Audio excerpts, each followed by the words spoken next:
เ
น้องบอกว่าแม่ผมอันแกก็บอกสิได้อยู่ดอกไอ้สิ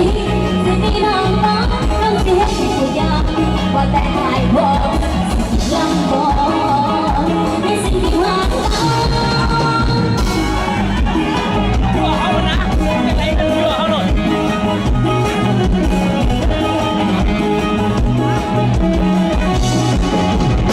มันเคยมีหัวมาเนี่ยแล้วเด้ช่วงหลังวันเฮ็ดเรื่องเงียบกันแห้งสั่นถ้าไอ้ย้อนได้ฟังบอกมาบอก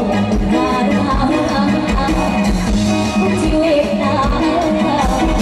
สิ่งเขาเป็นอะไรที่ไม่จะฟังบอกมันแน่เห็นอะไรเสียเสียหัวลึกว่าใส่บนหัวนอนมันมีสักทีทำไมดีสิว่าได้ไอ้สิ่งนี้สิน้องบอกต้องเป็นคนอันเล็กกับผมสิได้เราสิน้องบอกน้องสิให้ทุกอย่างว่าแต่หายพอเราบอกในสิ่งที่ผ่านมาไอ้สิ่งนี้สิน้องบอกต้องเป็นคนอันเล็กกับผมสิได้เราไอ้สิ่งน้องบอกน้องสิให้ทุกอย่างว่าแต่หายพอ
ใจอ่อ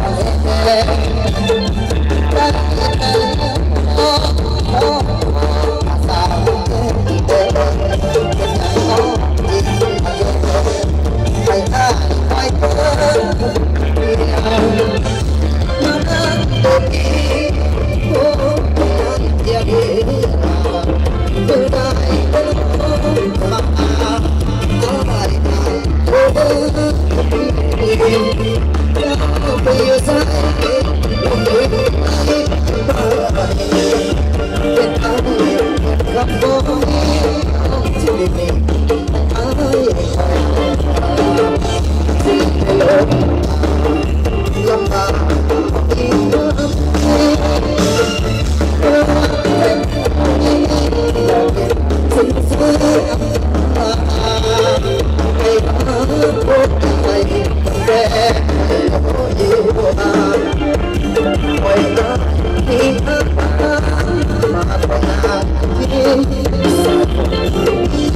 อำเภอไปหาผู้ชายเกิด